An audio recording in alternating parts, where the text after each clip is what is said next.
So we are lucky today. We have a minister, the UK minister. Aujourd'hui, nous avons le ministre du Royaume-Uni pour le changement climatique et l'industrie. Et elle va nous parler des news pour l'anglais. Je remercie notre hôte Enedis de m'avoir invité. C'est un sujet très très important puisque au Royaume-Uni, nous sommes très conscients que les nouvelles technologies changent notre façon de consommer l'énergie. Et ça change d'un réseau très centralisé, très passif, vers un système beaucoup plus intelligent. Et ça représente un défi. L'innovation des réseaux et les réseaux intelligents représentent un défi pour démocratiser le système en quelque sorte.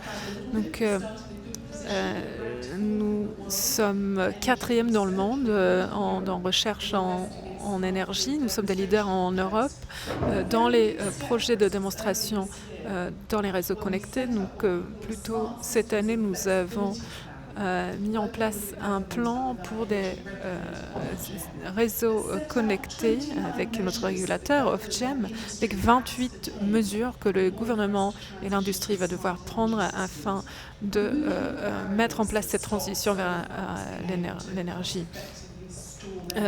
verte, permettre aux entreprises de vraiment stocker leur énergie verte, permettre le chargement intelligent des véhicules électriques. Un des 5 véhicules électriques est fabriqué en Angleterre et il faut aussi un réseau de chargement et aussi essayer de trouver une solution pour le fait que tout le monde souhaite charger son véhicule en même temps. Donc nous avons mis en place quelques solutions. Nous avons aussi récemment publié notre feuille de route pour la croissance verte. Nous sommes depuis trop longtemps en silo. Les logements, les entreprises, les industries. Et de plus en plus, nous essayons de se mettre en phase les uns avec les autres et nous allons mettre en place ce changement partout dans l'économie afin d'atteindre notre budget. Nous avons donc un budget statutaire pour le bas carbone et il y aura donc des conséquences si on n'atteint pas nos cibles pour 2032 et 2050. Nous allons investir 2,5 milliards de livres d'ici 2021 dans des innovations bas carbone, notamment dans le secteur énergétique et 500 millions de livres dans un plan énergétique pour lancer l'innovation. Ce que nous avons appris dans ces réseaux intelligent doit être déployé partout dans le monde. Il y a 60 milliards dans 60 milliards de réseaux. L'action industrielle et les captures et stockage de carbone, puisqu'il faut décarboner nos industries lourdes à l'avenir. Les réglementaire fournit encore 700 millions aux industriels. Donc, je vous encourage à lire la stratégie industrielle du Royaume-Uni qui présente le défi de la croissance propre comme l'un des principaux défis. Nous avons une certaine expertise dans ces technologies bas carbone, mais il faut continuer à investir et investir plus. Et pour nous, les systèmes intelligents et l'épine dorsale de cette stratégie. Donc je dirais qu'il n'y a pas de solution unique, il n'y a pas vraiment de guichet unique pour décarboner l'économie. Beaucoup de personnes demandent est-ce qu'il y a une seule chose que l'on peut faire. Et, il n'y a pas, mais je dirais que les systèmes intelligents sont l'épine dorsale de cette stratégie. Donc, il faut aider d'autres pays, les autres pays dans cette trajectoire de décarbonisation, réduire l'utilisation, augmenter l'efficacité et reconnaître le rôle central des réseaux intelligents dans cette stratégie et cette démarche. Merci.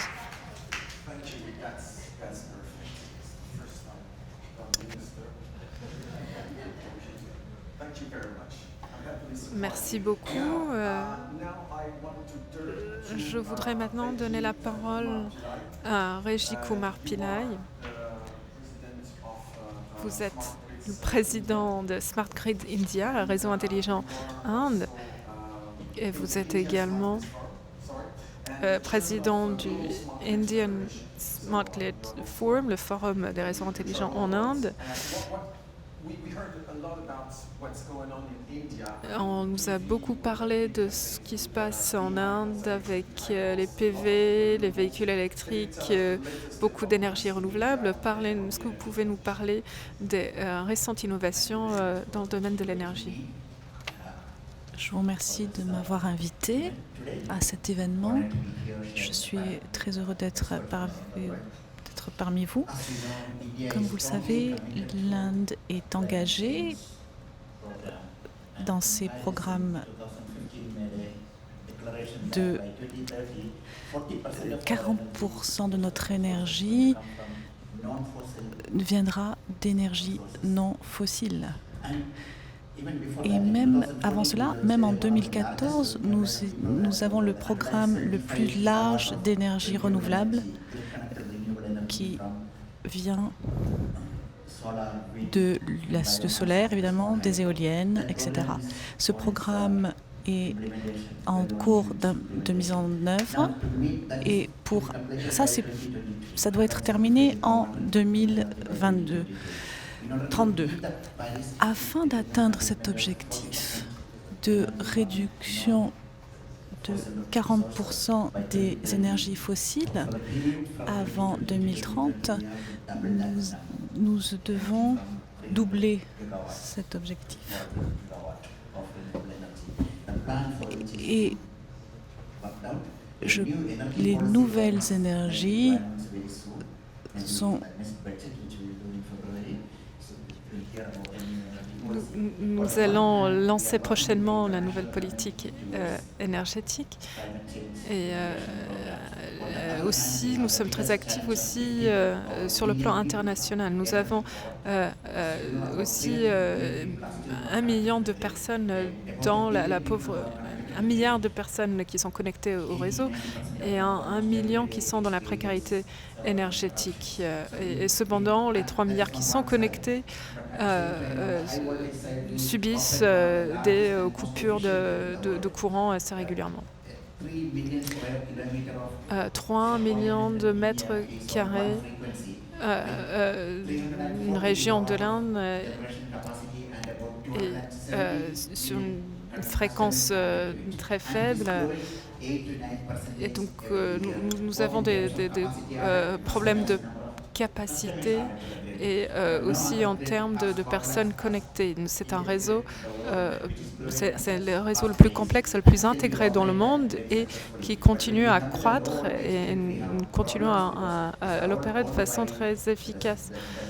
Mais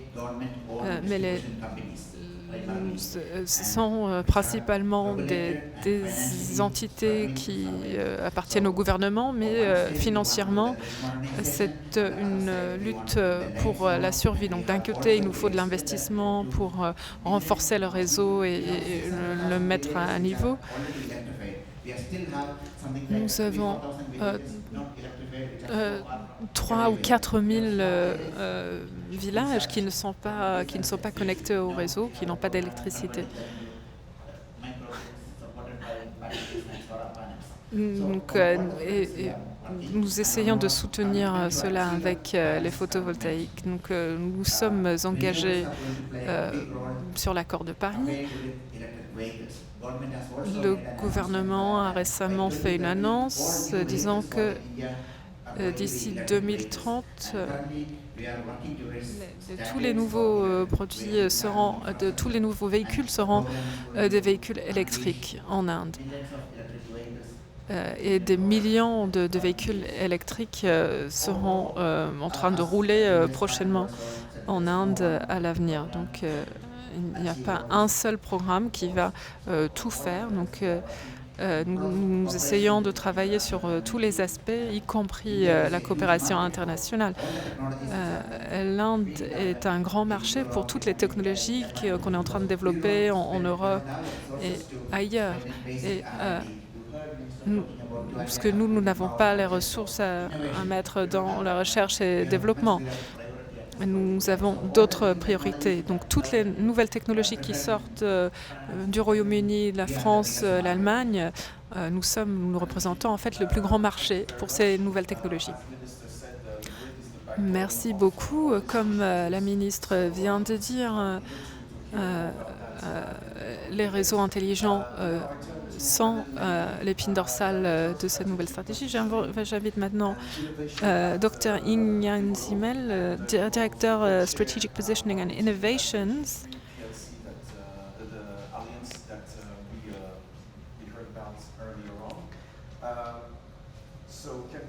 Pouvez-vous nous dire quelques mots, comment vous voyez le réseau du futur?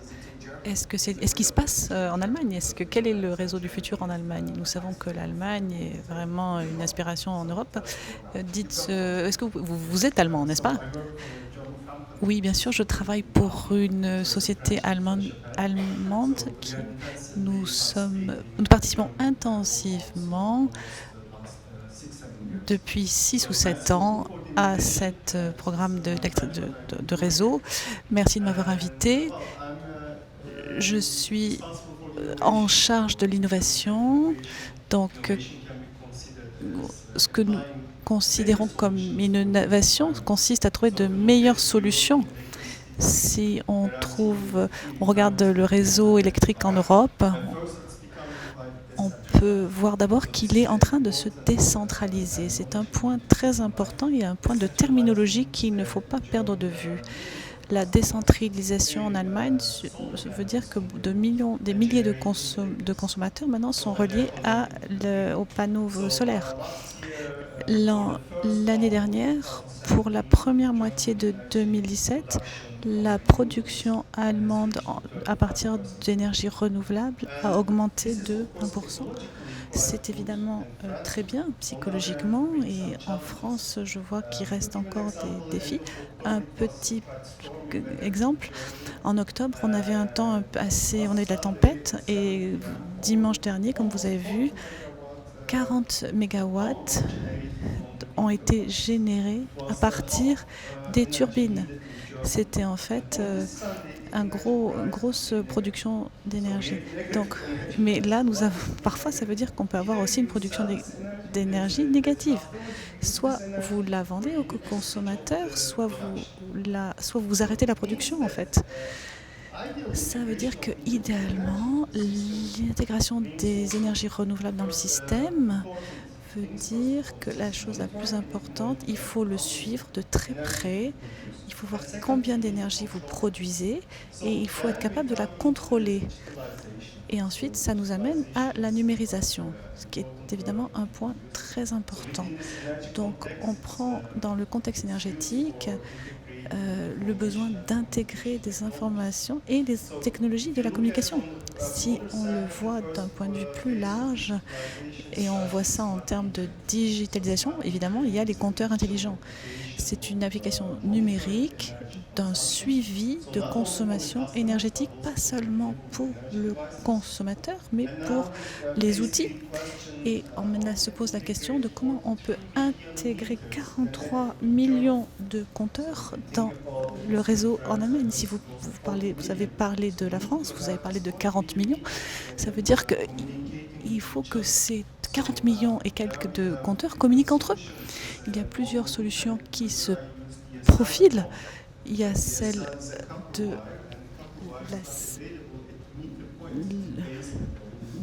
qui nous permettrait d'avoir des points, de contrôler avec une communication en ligne, qui est également en France avec les 3G PLC et des câbles également. Les câbles sont partout, vous en avez dans votre garage, vous en avez partout. Et l'Enedis a conduit ce type de pilote pour renforcer l'écosystème du réseau. La numérisation va au-delà du compteur intelligent. Il va également concerner les voitures électriques. Nous aurons 40 000 véhicules électriques en Allemagne. Nous sommes le 4e pays au monde pour avoir des véhicules électriques. Vous imaginez que les gens qui rentreront chez eux à 5 heures, qui rentrent du travail, ils chargeront leur véhicule, ils les mettront sous charge, et ça doit être évidemment organisé avec un programme d'industrialisation. Quand on parle d'industrialisation, on parle de modèle économique. Et il faut motiver les gens pour charger leur véhicule électrique. Et ça peut être par exemple des moteurs ça coûte moins cher la nuit par exemple, à être utilisé la nuit. Je voudrais également parler de l'intégration du consommateur dans le micro-réseau. Ce qu'on voit, c'est que la moitié des panneaux solaires en Allemagne sont combinés avec des batteries, un système de batteries. Et oui, vous rechargez vos batteries, vous rechargez vos véhicules électriques. La nuit, vous pouvez les utiliser également pour votre propre consommation. Donc ça suppose que le consommateur prend conscience de l'empreinte écologique et de sa consommation. Donc ensuite, on va aller d'un système centralisé à un système décentralisé. Tous les consommateurs vont être un peu plus indépendants des systèmes de services publics, des compagnies de services publics en quelque sorte. Je vous remercie. L'Allemagne est très en avance, effectivement, dans ce domaine. J'ai hâte d'entendre les questions qui seront posées par la suite. Abdoussi, vous êtes le PDG d'Enco. Vous venez du Sénégal. C'est une entreprise de services énergétiques. Vous travaillez avec de nombreux gouvernements pour électrifier l'Afrique. Je ne sais pas si c'est votre grand dessein. Parlez-nous des obstacles à la transition énergétique en Afrique. Merci de m'avoir invité. Les obstacles, les premiers obstacles, c'est qu'on mesure très souvent l'électrification de l'Afrique au nombre de ménages ou aux localités qui sont électrifiées ou qui doivent être électrifiées. Et je pense qu'il y a un progrès. On ne peut pas dire que rien n'a été fait ces dernières années. Mais il faut aussi se concentrer sur les activités annexes, c'est-à-dire les usages productifs. Et je pense que c'est ça qui va pousser à développer des activités génératrices de revenus et permettre justement à ces ménages de pouvoir s'acquitter de leurs devoirs, parce que même si l'électricité doit être à bas prix, elle ne peut pas être complètement gratuite. Donc, il y a un effort qui est en train d'être fait. Les objectifs aujourd'hui ne sont pas toujours atteints. Et pour une raison, je pense qu'il faut également impliquer les gens du secteur privé un tout petit peu plus.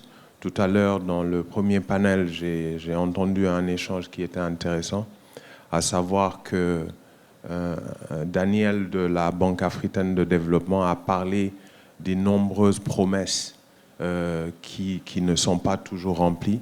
Je pense que parfois, quand on parle des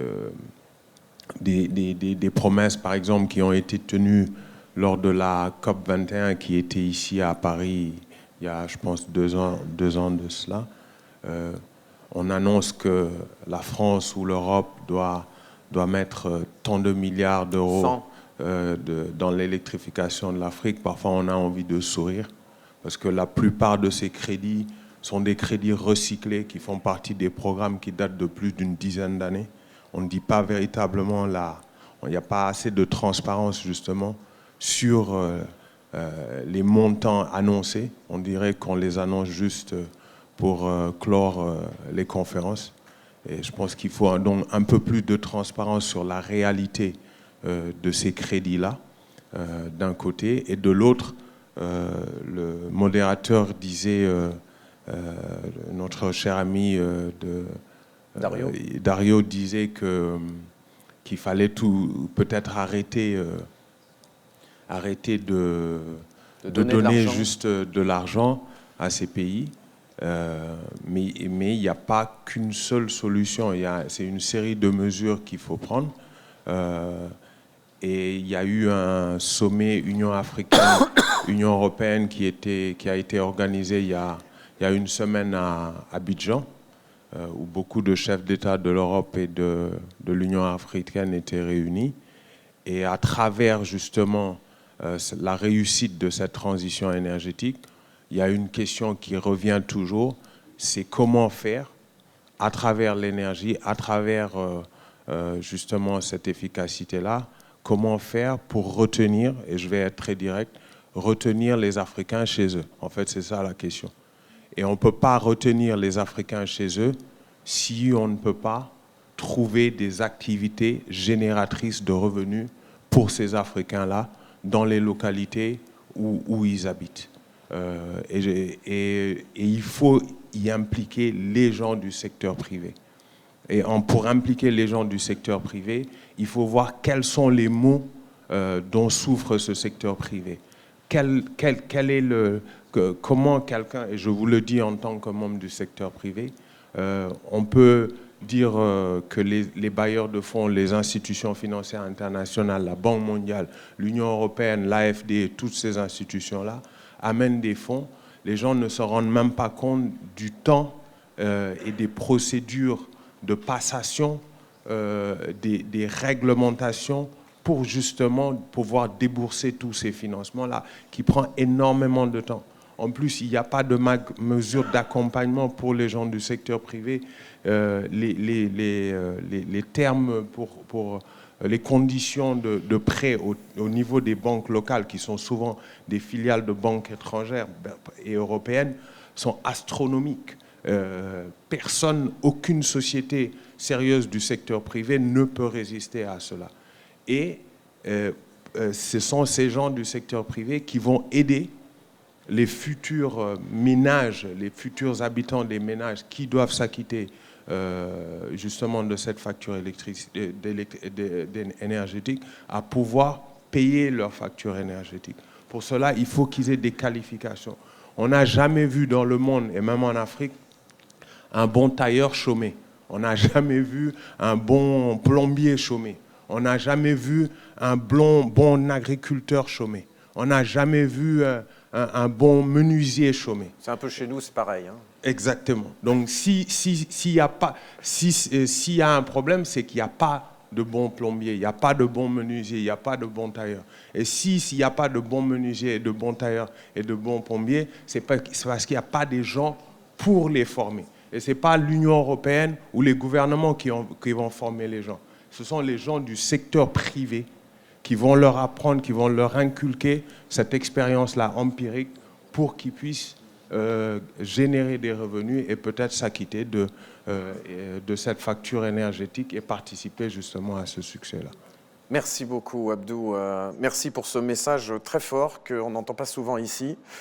Maintenant, je me tourne vers Myriam Maestroni. Myriam, vous êtes PDG d'Économie d'énergie SAS. Vous allez nous expliquer sûrement ce que vous faites. Et présidente de la fondation E5T. Donc, j'ai fait ma petite recherche. C'est énergie, efficacité énergétique, économie d'énergie et territoire. Voilà. Vous êtes dans le business de l'énergie, de l'efficacité énergétique. Alors, c'est quoi le modèle économique de la transition énergétique ? Est-ce que c'est rentable ? Écoutez, après 20 ans de pétrole et de gaz, j'ai pour habitude de dire je suis en rédemption, puisqu'il y a 6 ans, j'ai créé cette société qui s'appelle Économie d'énergie, de zéro. Et aujourd'hui, c'est 170 personnes, 31 ans de moyenne d'âge, parité absolue homme-femme. Et on aura accompagné un demi-million de travaux de rénovation énergétique et un demi-million de citoyens dans leurs habitudes. Donc, s'il n'y avait pas de business model, sachant que l'expérience a été totalement privée, je ne serai pas là pour vous en parler.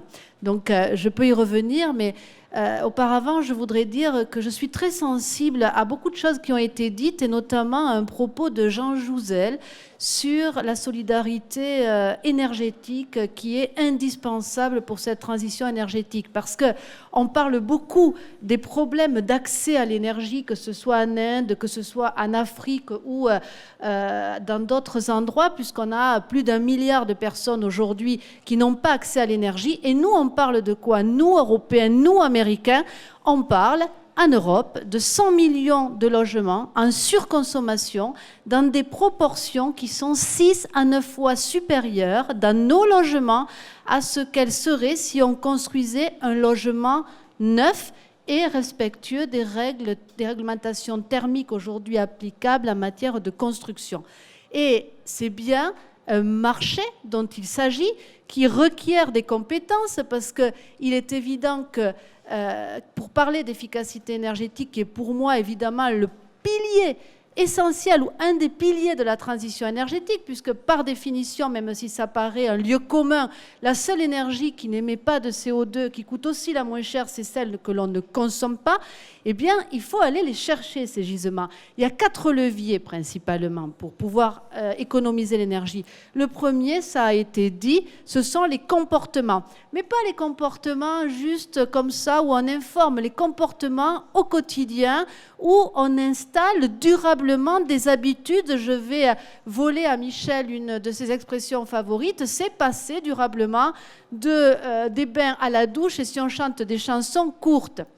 C'est la première chose, mais comme me disent les anglo-saxons, dans une logique où repetition is a mother skill, il ne suffit pas de le dire, il faut vraiment rendre les gens capables de vivre durablement avec ces nouvelles habitudes. Deuxième levier, c'est que pour autant que nous fassions des efforts, si on a une chaudière de 20 ans d'âge, 100 millions de cas en Europe, au moins autant, voire plus aux États-Unis, une maison pas isolée, des mauvais systèmes de ventilation ou d'émetteurs de chaleur, on peut faire tous les efforts qu'on veut, ça ne suffira pas. Or, le marché de la rénovation énergétique aujourd'hui est un énorme marché, sauf que c'est un marché latent, que personne ne se lève le matin en disant « Tiens, si je faisais les travaux de rénovation énergétique chez moi ». Et donc le sujet, c'est comment on interpelle ces citoyens, consommateurs, pour leur dire « Vous avez le pouvoir de décider de changer les choses et vous avez des aides ». Récemment, j'ai fait faire une étude par l'Institut CSA où il ressortait que si, ma foi, un des principaux freins pour que les gens décident de faire des travaux, c'était l'argent.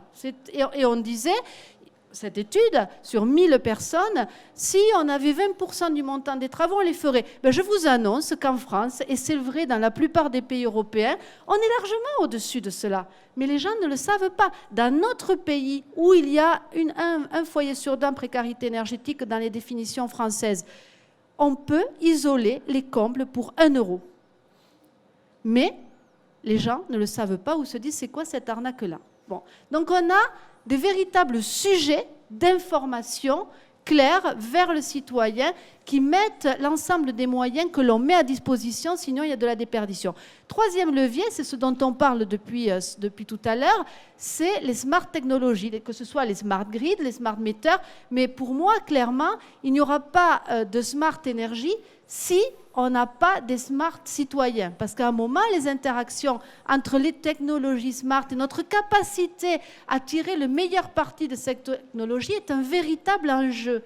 Et enfin, le 4e pilier, c'est exactement ce qui se disait, ce sera l'autoconsommation, l'autoproduction, et on a rebouclé la boucle. Donc, ayant analysé tout cela, la société que j'ai créée, totalement privée à nouveau, est rentrée dans, évidemment, une logique qui aurait été impossible à construire sans la digitalisation. Je tiens à le dire. Pourquoi ? Parce que sans les outils digitaux, les efforts financiers à réaliser pour toucher le plus de Français possible. Aujourd'hui, nous avons 80 plateformes. Nous avons eu 10 millions de visiteurs. Aucune société sans lever des capitaux à un niveau considérable n'aurait été capable de faire ça. Et on le fait aux côtés des plus grands noms, dont Enedis. Eh bien, on se rend compte que quand on parle aux consommateurs, décideurs et payeurs de factures, et on lui explique simplement des choses, parce que souvent on a tendance à parler entre nous avec des débats d'experts, eh bien, on a la capacité à lui faire comprendre qu'il fait partie de la solution et qu'il y a derrière des emplois à créer. Mon entreprise en est un exemple, c'est les emplois directs. Mais sur les emplois indirects, le sujet qui a été abordé de la formation, moi aujourd'hui ce qui m'inquiète, ce n'est pas de mobiliser plus de gens pour faire des travaux, c'est qui va les faire ces travaux. Parce que quand on fait le tour de nos centres de formation d'apprentis en France, sur la section plomberie, on a 3, 4, 5 personnes, il y a plein de ces lieux-là qui ferment, parce que, est-ce qu'aujourd'hui, pour quelqu'un de jeune, on a su rendre suffisamment exciting cette idée de devenir plombier ou pourquoi pas demain énergéticien rénovateur avec un nouveau langage, avec une nouvelle impulsion? Non. Et je crois qu'il y a des efforts à faire globalement pour que cette transition énergétique, oui, avec l'urgence qui a été évoquée, puisse se faire en incluant tout le monde, les jeunes, les moins jeunes, et avec les ressources que nous avons à notre disposition aujourd'hui. Alors, moi, il y a une question, justement, Madame la Ministre, vous parlerez en premier, et j'aimerais que tout le monde réponde à cette question. On vient de voir, en fait, qu'ici, le rôle de l'État est quand même... est important. On parle du secteur privé, mais à quel point le rôle de l'État peut faire changer les choses? On va profiter d'avoir une ministre pour demander ça. What is the role of state and how is it pivotal in this regard? Thank you. Merci beaucoup. Donc ça a commencé à couper. Merci. Moi, si j'avais une seule recommandation pour tous les pays ici, ce serait vraiment de passer en acte dans la loi sur le changement climatique. Ceci permet que cette transition survit à tous les différents changements de gouvernement. Nous avons 5 budgets. Nous avons une commission indépendante sur l'énergie avec des conseillers experts. Et je dirais que c'est la seule chose qui nous a permis à plus décarboner et à avoir plus de croissance dans ce domaine dans le groupe des G7. Donc je pense que cette ambition, je pense que ce cadre est extrêmement important. Oui, peut-être Abdou? Sur le rôle de l'État, parce que ce que vous avez raconté, vous parlez, c'est le secteur privé qui va faire la transition énergétique. Quel est le rôle de l'État là-dedans? Non, mais le rôle de l'État, il est fondamental. Ce que je dis, c'est que il y a des mesures d'accompagnement à ce rôle de l'État-là. Le rôle de l'État à lui tout seul, l'État à lui tout seul ne peut pas faire certaines choses. Et c'est pour ça que je dis que l'intervention et le fait de remettre le secteur privé au centre de l'activité, le rôle de l'État doit être quelque chose qui doit accompagner justement ce secteur privé. Si on se limite simplement avec au rôle de l'État, et Madame le ministre l'a très bien dit, en disant qu'il fallait inacter justement certaines décisions et les voter en tant que loi, c'est que très souvent, dans beaucoup de pays, l'État, il est en chair et en os. Et que les gens, ils changent, et qu'avec le changement de régime, la politique de l'État peut changer. Je ne vous parle même pas de la politique de l'État. C'est que dans certaines économies défavorisées, il suffit d'aller dans un service, que la personne qui est en charge de ce service change, que toute la politique du service soit remise en question. Et je parle à des niveaux, mais insoupçonnés. Donc, pour répondre à la question, c'est de dire le rôle de l'État, oui, mais il ne doit pas être... il doit être accompagné. Et je crois parfois, ce rôle de l'État doit accompagner justement le secteur privé et les mesures qui doivent être là pour renforcer ce secteur privé. Parce que, et vous avez tout à fait raison tout à l'heure quand vous disiez, au-delà des smart grids, il faut des smart people. Parce que la personne est au centre de toute la chose. Il ne servirait pas d'avoir des smart grids s'il n'y a pas de smart people, parce qu'à la fin, celui ou celle qui doit bénéficier le plus de cette politique, c'est la personne humaine. Très bien. Là, vous nourrissez Michel Derdevé Vous n'avez pas idée. Reggie, the role of state. State should enable. Il devrait permettre State should work towards enabling market framework so that le marché de sorte à ce que le secteur privé puisse participer davantage et puisse faire un accès faisable that's one of the main à tout le monde. role of the state. C'est le rôle fondamental de l'État. Changing. The digital technologies are Les technologies vont jouer aussi un rôle très important dans le réseau de demain, c'est très clair. Nous parlons de l'intégration de réseaux et il va y avoir des micro-réseaux qui vont être connectés au réseau et il va y avoir donc un réseau large qui va être découpé en plusieurs micro-réseaux. Ce qu'on peut également imaginer, c'est que chaque bâtiment sera un bâtiment connecté, sera un bâtiment interactif qui générera lui-même ses données, qui saura les stocker, etc., avec des ressources différentes et qui pourra donc les rendre attractives. Donc il y a une pyramide de réseaux, un micro-réseau à des bâtiments intelligents. Ça, c'est quelque chose sur lequel on travaille déjà, qu'on voit se poindre à l'horizon. Après, on verra des applications intelligentes qui seront disponibles pour tout le monde. C'est là, ça arrive déjà. Et les gens peuvent agréger toutes ces plateformes. Nous allons libérer la blockchain et ça arrive déjà. Ça arrive en Europe, ça arrive en Amérique. Donc le réseau va être complet, un mix complet, un mélange complexe d'applications intelligentes qui interagissent entre elles. Et cette tendance est irréversible. Et nous allons la voir arriver dans de nombreux pays. Les véhicules dont on parle pour ce réseau, ils vont faire partie également de ce réseau. Et ça va créer un changement encore plus profond parce que aujourd'hui, vous utilisez vos voitures pour 2 heures. Donc c'est très cher. Et la voiture autonome, vous pourrez avoir un taux d'utilisation de 10 fois plus élevé sur les routes. Et tout cela sera actionné en fait par le réseau. Ça sera l'évolution à laquelle nous allons assister. Ensuite, on pourra peut-être voler également et inventer d'autres types de moyens de transport. La technologie, les régulations, tout va se mettre en place.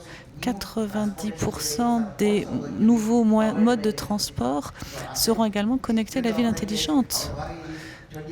Donc, comment on peut se demander comment on va transporter les passagers? Et pour les politiciens et les décideurs, ils vont devoir choisir s'ils veulent faire des autoroutes ou des voies pour que les avions puissent voler, en fait, des voies aériennes. Donc tout ça va arriver, qu'on le veuille ou non. Je vous remercie. Il y a Star Wars qui sort dans 2 jours, donc on a déjà un petit aperçu du futur qui nous attend grâce à vous, Raji. À vous, nous avons besoin évidemment d'États intelligents, tous très politiquement corrects, des gouvernements qui vont prendre des bonnes décisions. Les bonnes décisions pour un cadre réglementaire, c'est très important, comme on en a parlé. Chaque consommateur devient participant du marché. Et il a besoin donc d'un cadre pour réguler cette énergie. Nous avons également d'un cadre pour les échanges d'énergie intraterritoriales. Donc il y a des petites villes, par exemple, entre l'Allemagne et la Hollande, les Pays-Bas, qui devraient pouvoir être capables d'échanger de l'énergie avec un transport donc, pour cette énergie. Ce sont des business models que nous allons mettre en place. L'autre chose importante, c'est le projet de financement. L'Allemagne commence à lancer un grand projet de financement de 200 millions d'euros. Et je pense qu'il sera, même si ce sont un projet de financement plus local, ce qu'on devrait faire également, c'est d'organiser des projets de financement interrégionaux entre les pays développés et les pays moins développés. Ce qui veut dire que ces projets de financement entre l'Inde et l'Allemagne, par exemple, comme un jumelage en fait, tout à fait, dans un cadre de mondialisation, on devrait vraiment le voir sous ce point de vue donc mondial. Est-ce que vous avez une proposition pour le sommet de demain ? Oui, sensibiliser, et je crois que ça fait partie du rôle des gouvernements, les consommateurs, sur les décisions qu'ils doivent et qu'ils peuvent et qu'ils doivent prendre pour améliorer leur consommation énergétique.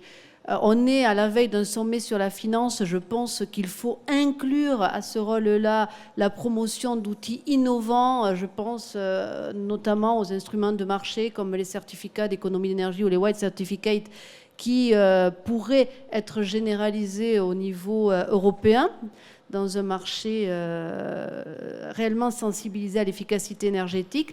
Et puis, ma deuxième suggestion, parce que je crois qu'il y a effectivement une vraie idée autour de la solidarité européenne à minima et avec le reste, qui est, on parle beaucoup d'énergie union, je crois que c'est un concept qui arrive un peu à contre-temps, et aujourd'hui, je pense qu'il est important de parler de European Energy Efficiency, Environment and Territories Union. That's the point today. Merci. C'est un message qui, j'espère, sera entendu. Abdou, vous avez fait... quelle est votre recommandation au sommet pour demain ? Voilà, j'en ai déjà parlé. Je pense qu'il faut de la part des gouvernants un peu plus de transparence sur les décisions qui sont prises, parce que quand on est du secteur et parfois quand on entend ce qu'on entend dans les médias, on est parfois un peu dérangé parce qu'on a l'impression que les chiffres ne correspondent pas à la réalité. Donc, il faut vraiment un peu plus de transparence, donc de sérieux sur les chiffres qui sont annoncés. Ça, c'est la première chose. Et il faut absolument impliquer les gens du secteur privé dans les décisions qui sont prises à un certain niveau. Parce qu'ils ont des exigences de résultats qui font qu'ils ne peuvent pas jouer avec la santé de leur entreprise. Enfin, une dernière petite chose, on a parlé d'éducation et j'ai vu, on a vu deux jeunes qui sont venus impliqués, qui sont venus parler. Je pense qu'à un niveau académique extrêmement précoce, il faut inclure aujourd'hui un cours, une sorte de programme didactique dès l'école, dès les premiers âges à l'école. Il faut apprendre aux jeunes. Je suis venu... Moi, je donne parfois des cours dans des petites écoles où j'explique aux jeunes, en fait, qu'est-ce que l'énergie solaire, comment ça fonctionne. Et je pense que aussi bien sur la transition énergétique de manière générique et autres, il faut essayer d'inclure ça dans des programmes académiques à l'école et à un très jeune âge, du fait des enjeux. OK. Anil, what is your suggestion to the heads of state? Panel, what is your recommendation? Anil. Oui, d'un côté, on voit que les pays développés font de bons progrès en termes de décarbonisation. Ce qu'on voit également, c'est que les problèmes écologiques dans les pays en développement. Je mets la Chine en fait dans ce groupe de pays en développement. Ce qui est très important, c'est d'avoir une collaboration et d'aller au-delà des modèles économiques et d'être plus intégré dans notre approche en lançant des projets et en finançant ces projets, et en fait aussi de nous détacher des aspects négatifs du système. Et ça veut dire d'être moins orienté sur le consommateur, mais d'avoir une discussion ouverte avec lui, en fait. Reiji, une petite recommandation courte. Je voudrais une collaboration internationale au niveau des gouvernements qui ferait en sorte que toutes les économies émergentes pourraient avoir une adoption plus rapide du réseau. Nous écrivons aujourd'hui des règles, en fait. Il y a 4 règles qui existent. On ne sait pas exactement ce qui a été adopté en Europe et nous connaissons que ces 4 règles, en fait.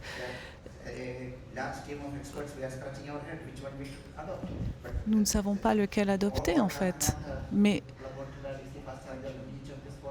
il faut vraiment parler des technologies qu'on va adopter dans les années à venir. Et on devrait avoir une seule règle partout dans le monde, la même. Et ça rendrait donc une intégration au réseau plus rapide.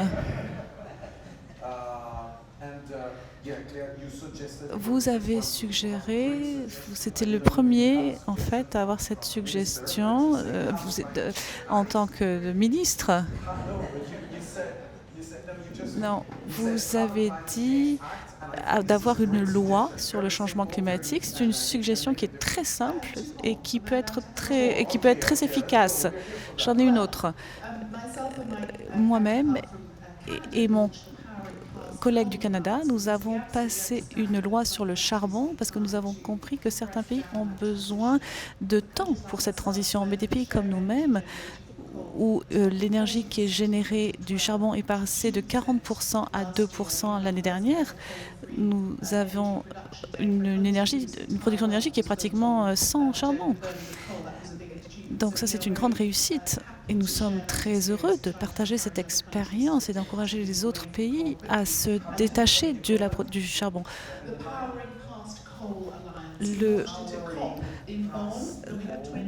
L'alliance contre le charbon, au-delà du charbon, qui nous permet d'aller au-delà du charbon. Donc, nous pourrons vraiment investir cette technologie. Notre deuxième message pour mon Premier ministre, c'est continuer d'être ambitieux. Le monde continue à évoluer. Mes enfants pensent que ça va être quelque chose qui va se passer tous les jours. En fait, c'est une action quotidienne de protéger l'environnement. Et je suis convaincue que c'est une ambition qui ne doit pas être juste sur les changements climatiques, mais sur l'air, l'eau, la terre, la biodiversité.